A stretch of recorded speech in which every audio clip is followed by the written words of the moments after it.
Hey everyone, welcome back to the channel. Today I have Jessica with us. I'm super excited. We've been drinking coffee and eating chocolate all day. It's been amazing, guys. It's been really, really good. Thank you so much for being here. For those of you who doesn't know Jessica, she's an amazing content creator. I will link your details in a comment down below so they can find you. You have an amazing podcast, Tech on Talk, which I love. The episode with Wendy was one of my favorites. So super excited you're here today. You can talk about your experience, your podcast. You've just gone to Nepal. A lot to discuss today, right? A lot to unpack. Thank you for such a warm intro as well. Really nice. And I'm glad you enjoyed the episode with Wendy as well on Tech on Top. It was one of my favorites. We filmed it in LA after LA Blockchain Weekend. It was a deep dive into Crypto 101. So it was probably one of my favorites to film as well. Nice, amazing. How was your trip in Nepal? Honestly, before anything else, I'm super excited about that.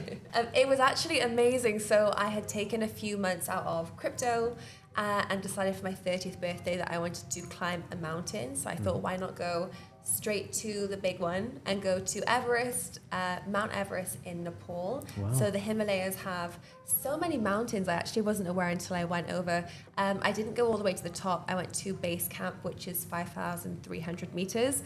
And it was a 16-day hike, which felt like a lot longer. It felt like I was living up there, and I was always worried, occasionally getting internet, checking the crypto prices, seeing, oh my God, what is going on in the industry while I'm away. Everything remained kind of calm while I was gone. It's now that we're back that it started to pick up, but it was a really awesome experience for anyone looking to get away from their desk. For some time, it was great. Guys, take notes, because I think you have to take breaks. That's a fantastic point, especially when you are into your charts, into your investments. It's good to unplug. Yes, for sure. Especially like crypto is a really fast-paced industry, and we always make the joke that 1 year in crypto is 3 years in traditional finance and traditional business. So it is really important to take breaks away from your phone, away from crypto Twitter, and just enjoy and be in the moment, and then opt back in. But crypto industry is growing. When I was away and people would ask what industry I worked in, I'd say crypto. They'd go, oh, either I know someone or I've invested. And I'm finding that more and more year on, year out, which is a bullish sign, I guess. What was your journey into it? Good question. So I started my career working for a financial broadcast station based between Latvia and Switzerland. So I was interviewing 12 to 13 people a day, from asset fund managers, and it was kind of Forex, commodities, weekly wrap-ups, currency pairs. So I was diving into the traditional financial world. And in 2015, I was starting to get people that were from the traditional financial space come in and say, actually, I've changed my job title and I've now launched this blockchain organization. And I was really unfamiliar with the space, but I also thought I was also very new to finance. So I thought that everyone knew what I was talking about. So I did my first interview on Bitcoin in 2015, the blockchain behind Bitcoin. And I remember speaking to, who's now a very dear friend of mine called Anton Golub, and he was explaining in very technical terms about the blockchain mechanisms behind Bitcoin and the technology. I thought everyone knew this, and this is just me being very ignorant, so I was actually a little bit too shy to really press him on the questions. And looking back, I realized no one in the room understood what was going on. And it was only about a year later that I was like, wait, no one knows about this? And I remember there was a man called John Matonis who was part of the Bitcoin Association. He'd host a conference in Geneva, and I was hosting this conference, and Bitcoin was around $500. And I remember saying, that's really expensive. Like, I would love to get into Bitcoin, but that's just too pricey for me. And it was 2016 where I started to dive more into the cryptocurrency-based content because it was financial platforms were starting to talk about it, and people in finance were. And I'd also seen some of the flaws with traditional finance. So I was in Forex industry when Brexit happened. So at some point there was Greek banks were close to bailout, closing their doors for citizens. In 2016, I was actually in India interviewing Bollywood stars, weirdly, for the Forex TV station. And the Prime Minister Modi had put a cap on certain banknotes, which meant that all the ATMs were out of money. A lot of the smaller and medium-sized businesses had to shut down for that period of time because they couldn't circulate cash. It was a really cash-driven economy. Lebanon, we've seen Lebanon has closed its banks before. So a lot of these examples from traditional centralized finance had led me to have my Bitcoin Eureka moment. And I went full-time into crypto in 2017 in content creation for some amazing platforms and exchanges. So Bitpanda Exchange, which is based out of Vienna.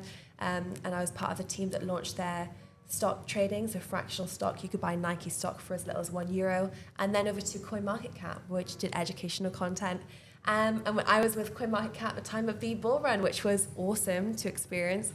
And I think at the time that I was there, CZ had tweeted that CoinMarketCap was the 57th most viewed website in the world. So wow. It was a lot of eyeballs in crypto at the time.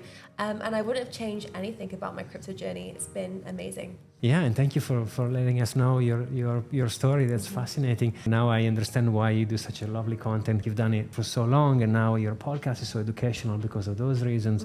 That's incredible. We were talking off camera earlier and discussing the fact that there is multiple ways for creators nowadays to go and produce all sorts of type of content, and this is fascinating. And I'm actually excited about the fact that you also have a female perspective in the market, which is majorly dominated for now by men. How's from your perspective? It's a really good point, and I think typically the reason that we do see men more in the space is because men are less risk averse than females. Which is why educational content has always been something really important to me. The NFT boom of 2021 was actually one of the times that I had the most females in my personal network that were not already in crypto reaching out to me to invest. And I think it's because they could see something that was visual and they recognized it similar to art investing, which seemed less scary than tokens and a trading platform. So it opened a really interesting conversation.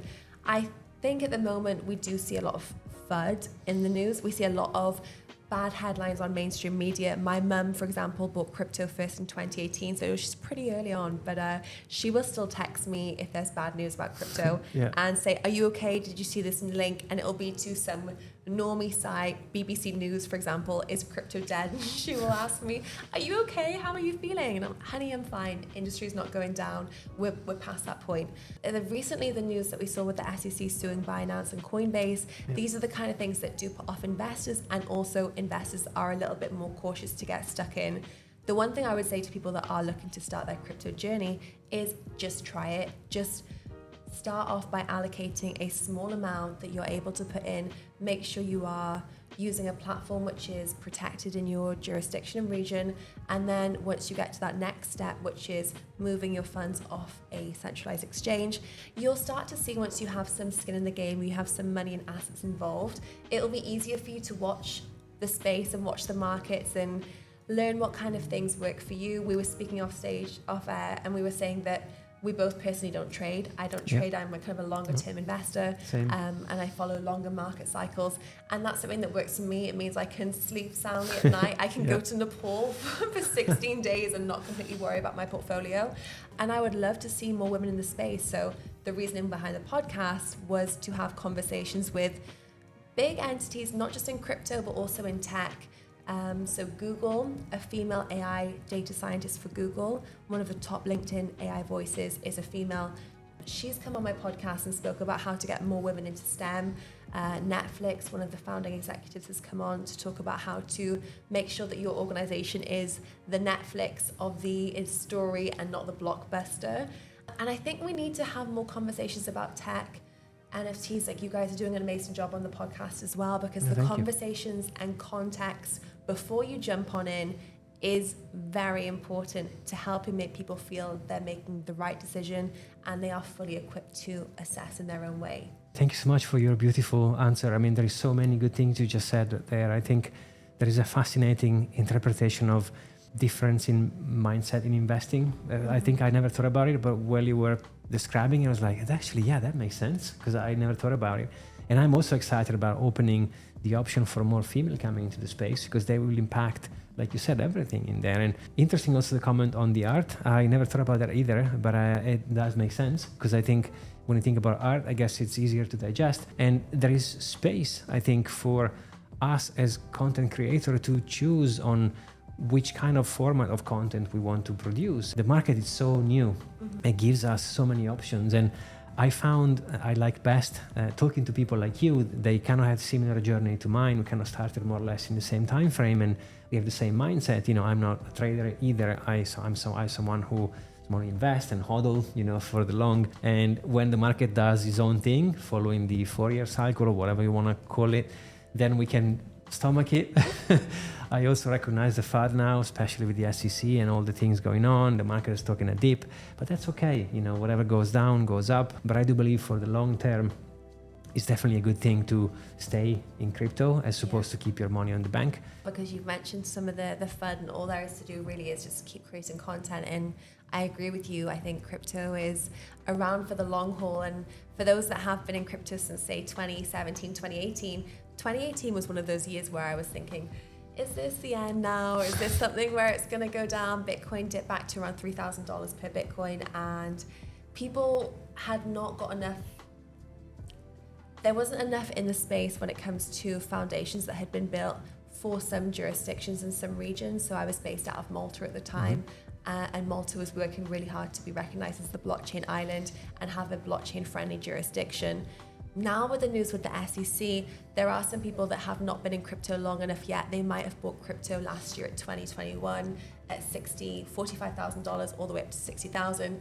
And I think this is more kind of a message to them that there is still really good news in this space. So in the last 6 months, we've seen Brazil approve cryptocurrency payments. We have seen the European Commission with MICA come out. And actually European lobbyists and lawmakers have come out and said, this is because of FTX that we are moving forward with the largest crypto law book that we have seen yet for such a large span region of the EU. We've seen Dubai, which is where we're both based and filming out of now, is extremely friendly when it comes to a regulatory sandbox for cryptocurrency. Abu Dhabi is also similar. Hong Kong is moving forward to have crypto-friendly rules and regulations. So on the wider scope of how the industry is moving, people are being able to work with different lobbyists and lawmakers in a larger scale. The US is not the example of how things will go. The US is just a powerhouse that likes to move in its own direction, but it doesn't mean that's going to be the standard and people should steer away from crypto. And actually, I think in the next year or two, we're going to see a lot of companies move out of the US and move into more crypto-friendly jurisdictions.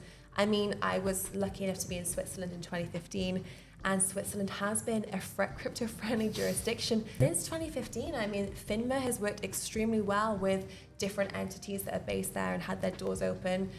Coinbase sued the SEC in April of 2023 to say, you're not replying to us. You're not telling us how we can work with you, and we have 9 million monthly users. So there is different jurisdictions that are so crypto-friendly.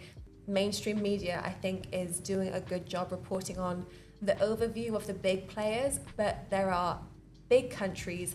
It's a $1.1 trillion asset class. This is an industry that's not going anywhere. You just have to understand it and just try with a few of the things behind the technology. And if you don't want to trade crypto, you can still invest in blockchain technology, understand how Web3 works, and start to use Web3 platforms. It's not just about buying tokens on a trading platform, but the industry is definitely growing and definitely giving room for people to, get into some new job opportunities. Are you guys taking notes? No, sorry. I mean, fantastic recap. And by the way, I couldn't agree with you more. It feels like every time, we've been here for a few cycles, right? Yeah. And it feels like every time kind of everything happens again. So there is a major exchange or collapses, check. There is some country who blocks whatever was against. Normally check. China, yeah. Exactly. And then they come back over and over and over. And like you said, I couldn't agree more. I don't think just because America is temporary hostile, it doesn't mean everything is going to go, in pieces. Okay, maybe they will lose some of the business. Yes, but there's not just America. There is many other countries, and whenever someone is closing a door, someone else is opening it. So maybe we'll see a migration of talents. Maybe we'll see companies going elsewhere, but the market is not going anywhere. I also agree. And like you said, super, super beautifully, you can experiment, get familiarized with Web3, get a MetaMask wallet, buy some Ethereum, try out some stuff, invest money you are willing to lose always, because we never know, but you don't have to necessarily go all in or all out. You can decide to invest, in several different ways. And it's also not just about the price action as well. I know price is a really appealing entry point for a lot of people to get into this industry, but I would love to compare crypto to AI for a second, because with cryptocurrencies, a lot of people say, well, what is a cryptocurrency? How does it work? And you can dive into that, and it's a fascinating topic. It also helps you question how money works. What is blockchain? How does that work? There's a whole rabbit hole, and there's a lot of information available online. But it does, because it's complicated, scare people away. And then there's the price element on top of it. And this is why I always say, if you can find a way to just try it, just try it. Just try to send funds peer-to-peer. It's a really cool way to not need to use a bank. It's cross-borderless. It doesn't matter if I'm in this country and you're in this country, and see how it works and see how you find it. And a good example of a new revolution that we saw recently was ChatGPT, where people were testing out AI for the first time. They have, and if you ask them how AI works, I'm sure a lot of them will struggle to tell us. I mean, I'm one of them. But it's really easy for people to try out, and it's become the talk of the town. And now you will see content writers around the world that weren't necessarily tech friendly, that have used that application at some point, and now can honestly say that they have used AI, or they do incorporate it in their daily lives. And that was a really smooth migration of adoption. But AI has been around for 15, 20 plus years. So it doesn't come overnight. Adoption does take time. But if it's done in a nice entry point way, all of a sudden there will be the eureka moment, and ChatGPT was that for AI. That's a fantastic point. There's so many things to unpack in what you said. I also agree on the monetary value, and that's why, there is a saying, we say 1 Bitcoin equal 1 Bitcoin. Who cares? We don't have to compare it to fiat necessarily. I also agree. I also think focusing on the price will be, it's definitely something you can do, for sure, but it's kind of goes against I think my values per se. Like I invest with a long-term commitment. I don't necessarily focus on the price. Okay, of course you want to check how your investment is going, but also if you would focus on the price, then by definition you make a good deal when the price is down, right? So then it's a good position to go in because the price is lower. Whether when it goes up, maybe it's time to sell. If there is something I've learned in my decade in crypto, is take profits. That's something I should have probably mastered earlier. Again, going to your point, because I was maybe focusing on the price too much. And there's only two emotions. You can call it whatever you want, but it's like greed and fear. Like they drive every market. So then naturally, I think it's kind of creating this system is creating all those layers of investors. There is maybe someone who's gone through a few cycles like you and me, and we're like, okay, 1 Bitcoin equals 1 Bitcoin. On the other hand, and I would like to pick your brain on this, on the other hand, what other asset I can truly own? I don't know. I don't think there is anything you can truly own besides maybe Bitcoin, right? But maybe we can talk about it in a sec. And then the other aspect, like you said, is the fact that there is people maybe focusing entirely on price, which is great, but it will dictate your emotions for the next cycle, right? Oh, for sure. And even so, if we go back to Nepal, was a 16-day hike, and even before, as a long-term investor, I was like, well, what should I do with my portfolio? I cannot imagine the stress if I was a trader, to be completely honest. And I actually decided to sell half of my allocation and put it into stables and leave half in.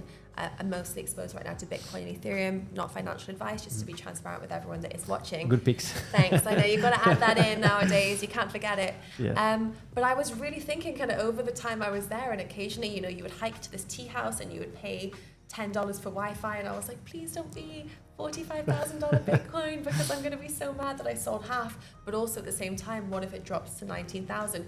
You have to have a strategy for your intentions for a time frame. So for example, okay, if I'm looking to trade for a market cycle, let's say a 2-year, I'll watch until the next Bitcoin halving, and then I'm going to wait and see how things will roll out after. How much profit do I want to take out of that at this point? What is my long-term objective? And stick to that. So whether you're trading or investing, and some people just, and it happens to the best of us, it's happened to me as well, you do get lost along the way, and along that journey then you will miss opportunities which could have been beneficial to you, and then you have to wait next year around and do it all again. But then you've also got the added pressure that you feel like you have to get it right this time.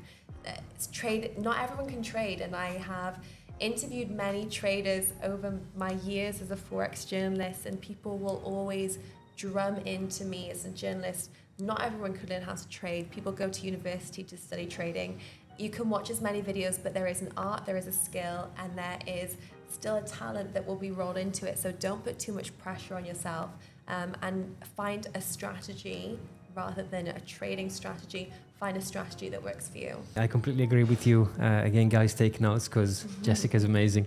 One thing that I found in my journey as well is that at some point, I mean, it's not a binary choice. You can be a trader and hold some and vice versa. But for me, I said, okay, I'm going to be hodling. I'm not going to trade. And even if I would pick a portion of my portfolio and gamble with it because I don't have the skills that you just described. Because to be a trader, it takes, you need to study, you need to understand patterns and graphics and all those things. So I decided to be a hodler. But then, exactly like you said, the most difficult thing is to not even come up with a plan, is to stick with it. Because then greed kicks in, fear kicks in, the two forces, and you go, oh, Bitcoin is 50K, I was going to go to 100. I'm going to wait. I'm not going to cash out anything, no profits, nothing, because it's going to double it. And then the greed in you comes in. So equally on the other end, when the price starts dropping, your fear, oh my God, I'm going to lose everything, I'm going to sell. So the most complicated part for me throughout my journeys was to keep my cool and say, hey, I had a plan, I'm going to stick with it, which is one of the most difficult things I found to do, because then, it's easy to say I have a plan now when nothing happens, nothing is manifesting yet, I'm just imagining things. But as soon as you see your portfolio move significantly higher or lower, then you need to stick with the plan, you know? So give yourself some flexibility, of course, but having a plan helps, especially because I believe we are still in those cyclical 4 years loops, right? And now we're into a point where hopefully, no financial advice, but I think we've seen the worst, or we kind of are there more or less. And hopefully in 12 months or by next April, when there's going to be an halving, we're going to start pick up again and goes, I don't know where, but most likely somewhere higher than where we are now.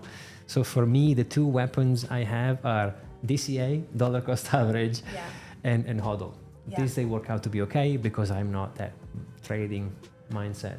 Yeah, I'm exactly the same as you when it comes to, I'm not a trader, so I do just like to slowly accumulate over time.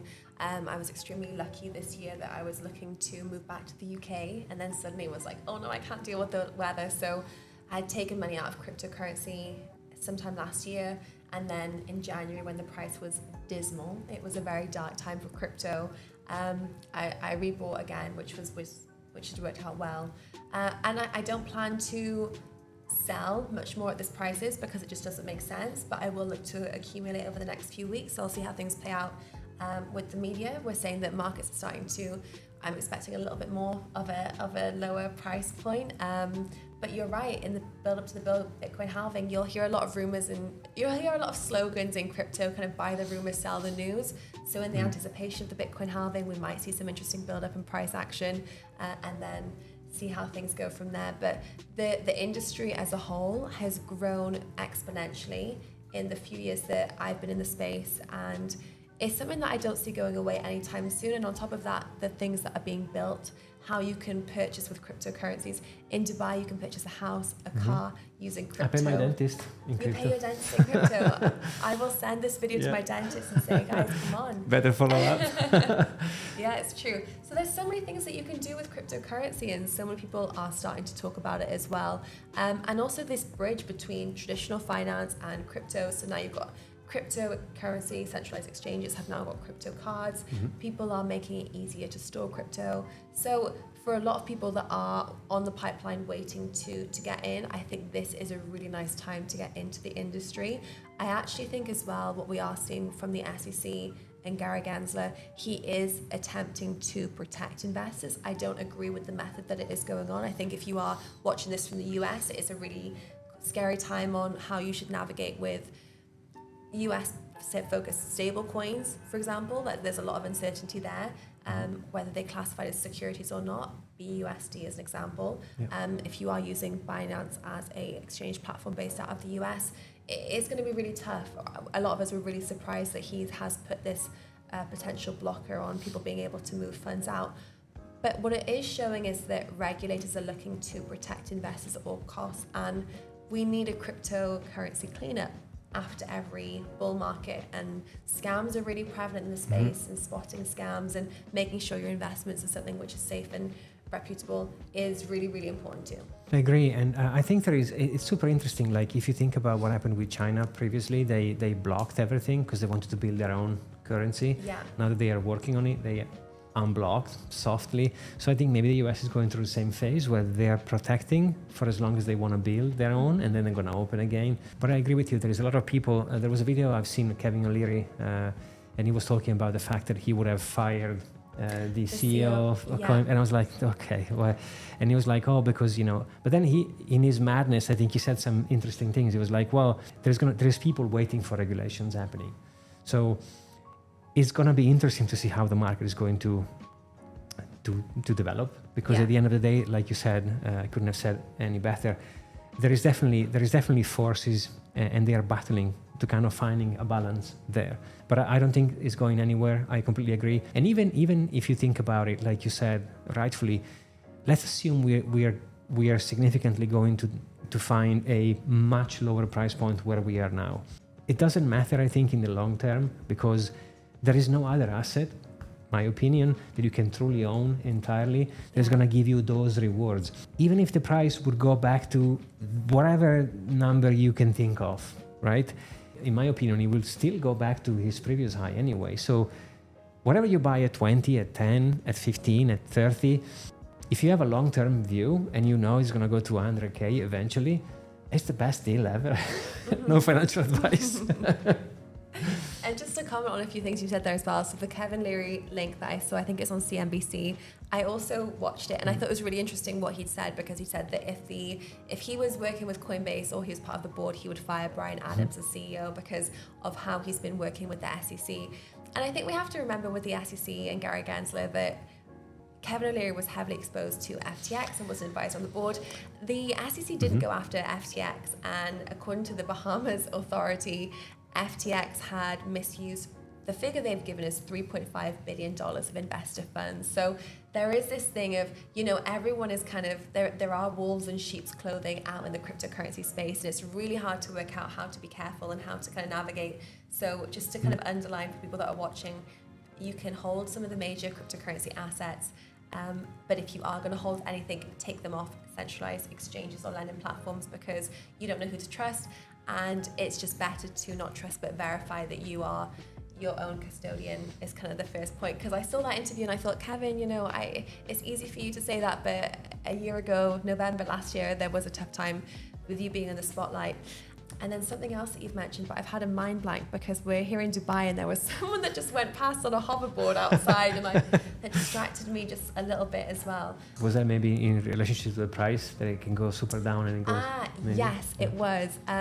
Because I absolutely agree with you that I think Bitcoin is the kind of the truest form of money when it comes to the ability to move stuff around. Unfortunately, from a geopolitical standpoint, we are in a time right now where there is a lot of uncertainty. And if you look at Bitcoin prices as well, something that's really interesting for a lot of the new viewers maybe, is you will see variations of different Bitcoin prices based on where they are in the world. So for example, if you are looking at a Nigerian election coming up and there is political uncertainty in Nigeria, you will see Bitcoin spot price in Nigeria hit potentially a higher high. We've seen them uncorrelated with Bitcoin regionally in Nigeria, $10,000 higher price point than they are locally across larger, more kind of global cryptocurrency exchanges. So there will always be a value for a currency that is borderless and that does not need the entity or approval from a government, and it's censorship free, and it has a finite amount as well. So it will never reach more than 21 million. So there is so many benefits that come with Bitcoin, which I think why a lot of people are advocates in this space.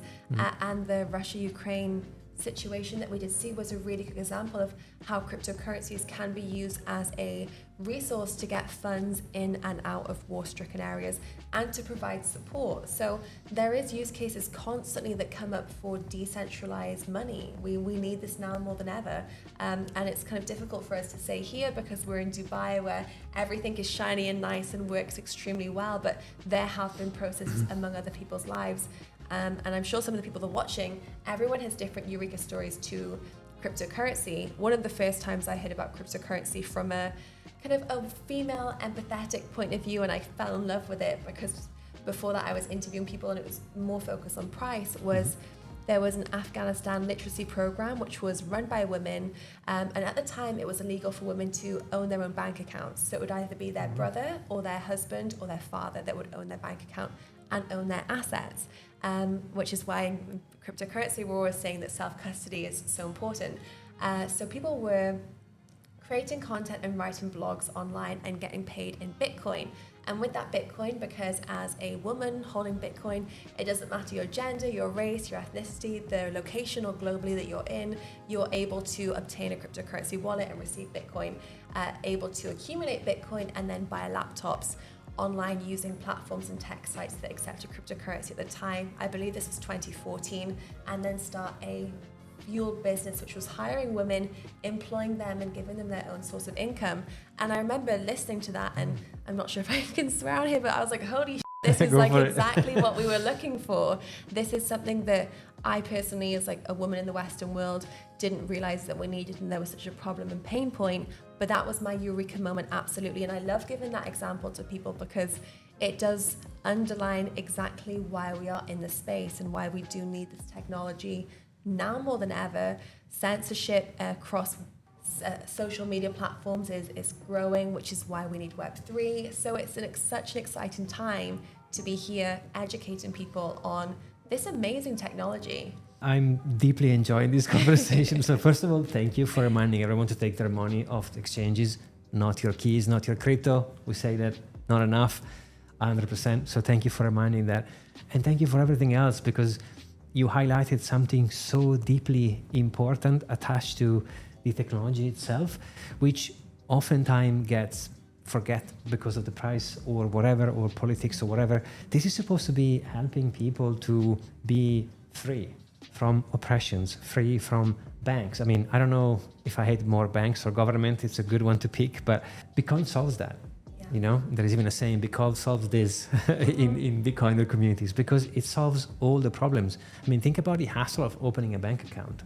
I mean, I've gone through, like yourself, we discussed earlier about our travel and our life experiences. We've both gone through a bunch of different countries, and it's never easy as I want to open a bank account. It's never easy as because you have to prove documents and we are the lucky ones because we have good passports. I mean, I don't want to say good, but we have passports that allow us to have privileges over others, right? Yeah. It's easier for us.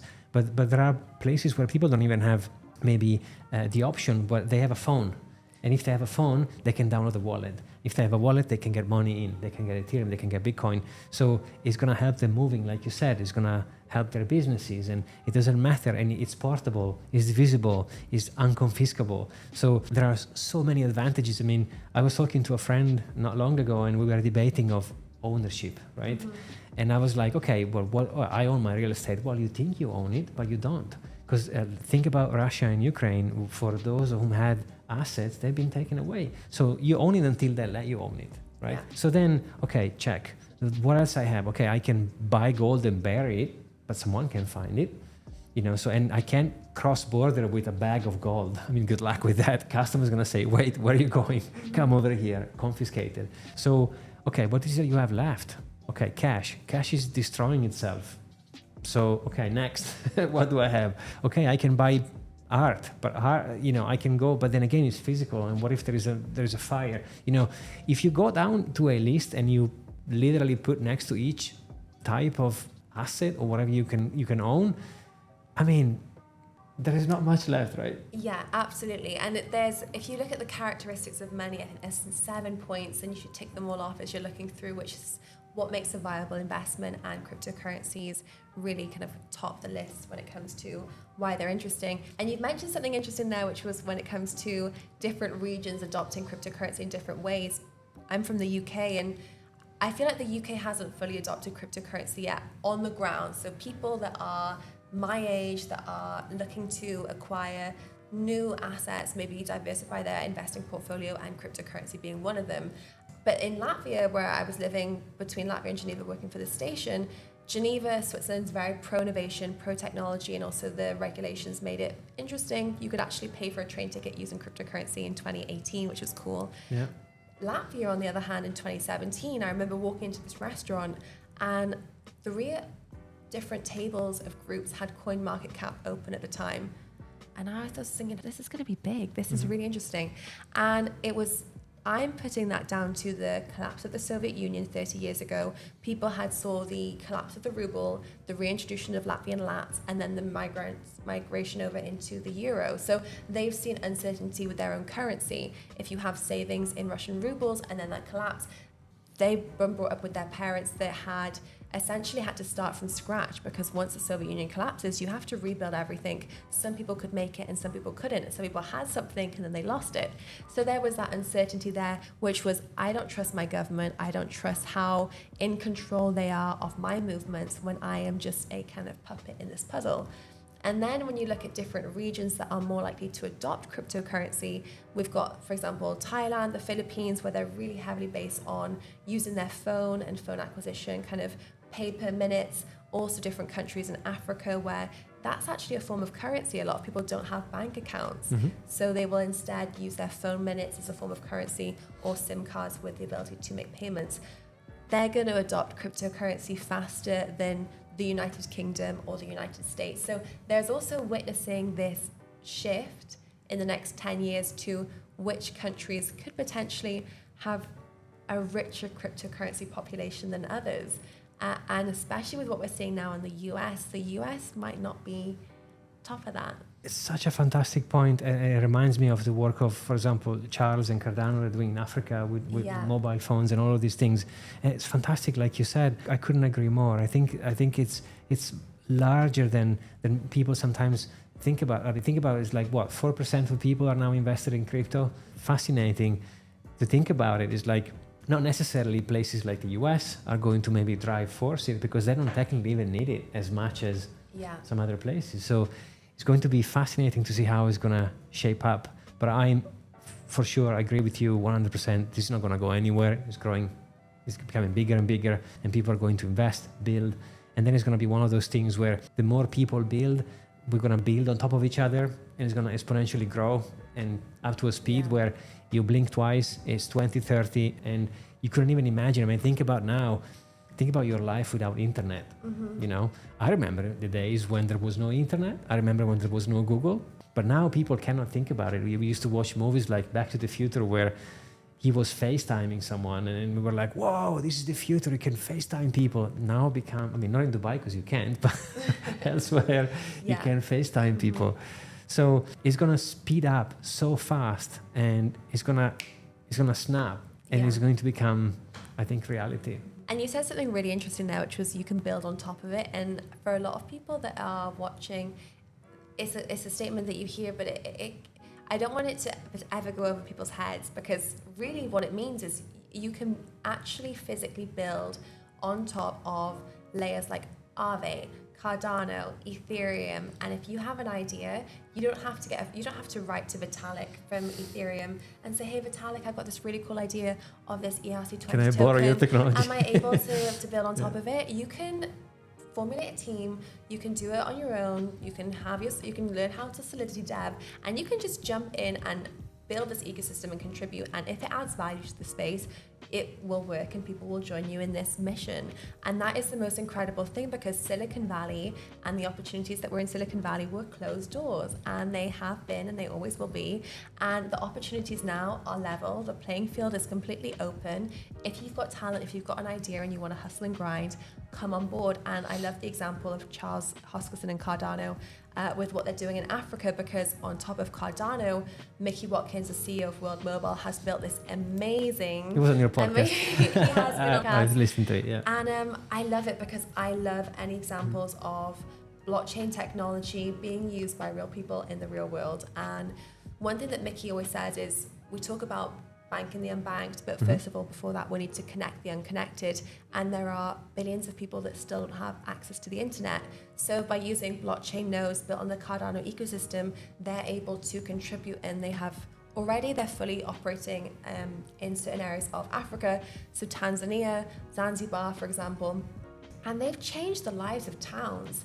It's amazing to see what internet can do. So for example, there's a small fishing village in Zanzibar that if you are selling fish on the day and they are fresh fish, you will get 6 times as much as if you dry the fish out and you sell them on the second day. Now they're able to, with the use of internet, they're able to set up an e-commerce platform between the two towns and say, hey, we had a really good fishing day, does anyone want to buy our fish? And it automatically gives the additional stream of income, it gives additional value to the neighbouring town, but you're able to bridge this gap that we in the Western world completely take for granted. They've also had the addition of solar power coming in, it's reduced the rate of crimes and risk for women at night across certain African neighbourhoods. So they're doing fantastic things in the real world with technology that we couldn't even imagine 20 years ago. So for anyone that's looking for their Eureka use case, like I found mine, I would advise you heavily to go and check out World Mobile, because I've been an advisor for them for 2 years now as transparency, but they have documentaries on their YouTube channel about the people that they directly work with, and it's amazing to see that there is life in this industry beyond Lambos. Lambos are fun. Everyone likes to see how fast the orange cars can go. But it's cool to see that side of the blockchain space as well. 100%. I couldn't agree more. Again, you said so many good things. A big fan of Cardano since a long time. I love Charles. I watch his show every day. I like the fact he never talks about the price. Again, like we were saying earlier. Yeah. So he's focusing on, I like to say, the good things. So big fan. Also, he co-founded Ethereum. So, he's been in the game for a long time. So big fan of Charles for sure. And what they are doing in Africa, fantastic. There is so many good things in the space, and I cannot wait for more people to hop on, because at the end of the day, offers you this kind of true democracy. Like exactly like you said, go build, and the market will decide if whatever you're building is valuable or not. No permissions, no central power, no central authority, in the hands of the people, right? That's why I'm such a big fan of the blockchain on its own, because it's solving a lot of problems. And yes, okay, maybe for some people, the price, the revenue, the turnover could be the most attractive point. But then as soon as you open the Pandora box and you realize that there is other pieces, at the base of the white paper, and by the way, I encourage everyone to go and read it. It's not long. You can do it in a small amount of time. Yeah. Super amazing to see. And it was on the Mac now they took it away, but it was implanted in all the Macs. But I'll link in the comments down below so you can go and download it and read it in case you haven't, because there is a lot more than just driving Lamborghinis. You can actually use technology to make an impact, to make a difference, to build, and to let people gain their powers, fight those central authorities there. They've been, with Silicon Valley, super well said. Think about any corporations, like from YouTube's, where we go and host our videos, but it might change. I cannot wait to have a platform which is truly decentralized, and people with the token or a DAO can contribute, can vote, decide on features, all those things. Yeah. I'm super excited about what is going to happen, to be honest. Love that. And you mentioned the white paper. So one last video educational plug, if you guys are still piqued with curiosity and want to hear more. There was, so one gentleman has been cited on the Satoshi white paper 2 times. He's called Dr. Scott Stornetta, and he had published an article in the 90s. He was a known crypto cypherpunk, and it was on data timestamping. So the idea of timestamping on the blockchain. He came on an episode of Explain Like I'm 5 that I produced for CoinMarketCap, and gave a full run through of explaining the technology behind blockchain, and especially the blockchain of Bitcoin. But we animated the episode, so if you are still struggling to get it, because I do understand that understanding why blockchain is still really difficult, and actually off the top of my head verbally it's also difficult. So that's why we animated it, and it does make it easier. So I might send it to you, and you can pop it in the link in the description. It's going to be in the link, yeah. So for people who are still not sure, it helped me, and I hope it will help. That's amazing. See why you have to go and follow Jessica, because she has so many of those good things, Thank you. But exactly like you said, and I think we're going through phases where you will see in the market all sort of profile, advocating all sorts of things. And, sometimes I do think about, like, just going back to what you said a second ago, which is super interesting. This is quite complicated because, until you start using it, and even while you using it on a daily basis, sometimes I have a role, which is, I've made a ton of mistakes, by the way. That's how you learn. So it's okay. Embrace your failure, because they're not failure if you can learn something from them. And there is a quick trick that I do that it works for me. And basically whenever I want to move funds in between wallets, which after a while it becomes, oh, I know how to do this. I've done it a million times. And then you get distracted. You have a message, you're texting someone, you're doing things. So I kind of zone myself in the moment, and I do the transaction and I don't do anything else. So I flip my phone and I was, okay, I need to transfer some assets from one wallet to another. Let me focus on the operation, because oftentimes it happens to me, oh yeah, now I know. And then when you become confident, then you slip because you're not paying attention any longer. So whenever you have to deal with those complicated technologies, still, I don't think anyone has cracked the user experience quite yet. All those requires multiple steps. There is a lot to unpack, like you said. And I'm excited to kind of, see where our job as a content creator could go and fulfill that need of education, right? Yes, for sure. Well, there's a time now more than ever for content creation, and we always kind of used to joke at CoinMarketCap that when the market was up and everyone was like 10% up on the week, which does happen sometimes as well, guys. So I know markets are still now, but there is some weeks where you're going, oh my God, we're rich, we made it. People don't tend to go and look at videos because they don't need to, because their portfolio is significantly up, they're in the green, they're happy as Larry. But it's times like this where markets are a little bit stagnant, where you are looking to make sure you're just top of your game, you're ready for the next market move, you're looking to maybe adjust your portfolio from last cycle. This is the time to acquire some of that content, take a little look around, find a few content creators that you like, and consistently check in with them, because they'll be the ones that will be consistent with their approach to you. You don't want to go for someone that's extremely high risk strategy and very bullish and very time sensitive, and they do short-term trades, and confuse that with someone that maybe has a more longer, more of an understanding, they diversify a little bit less. You don't want to flitz in between the two and confuse yourself and confuse your strategy, because that can mess up some of your hard-earned money, and that's not what we're trying to do here. That's a fantastic advice. There's one of my favorite quotes which says, if you wish to chop down a tree, which it's an evil thing to do, but sometimes maybe it's necessary, you should spend half of your time in sharpening the axe, right? Time like these are the ones you want to spend in studying and understanding, because it's going to ground your conviction as well. You will feel more, okay, I can stomach, because it goes up and down like crazy, and seeing your portfolio going down 80%, it's not an easy ride. Yeah. So you have to be grounded in, and you have to believe in this. And the more you read and the more you study, the more you will understand that, I do believe this is going to stay. It's a good technology. It's for the greater good. And like you said in the beginning, price is not always necessarily the main thing. That's why I measure Bitcoin in Bitcoin, or if you want to go crazy, measure Bitcoin in Satoshis. That's as deeper as you should go. As soon as you implanted a fiat currency, it destroys the purpose itself, because like you said, if you are in some parts of the planet, the Bitcoin has a different value, right? Yeah. So stay on Satoshi, stay on Bitcoin, and it will ground you. Yeah. And also, if you don't actually have any spare money to invest right now, it's economically a challenging time for a lot of people. If you are on a salary, you might be living paycheck to paycheck, and you might be watching us going, this isn't relatable to me because I can't even get started.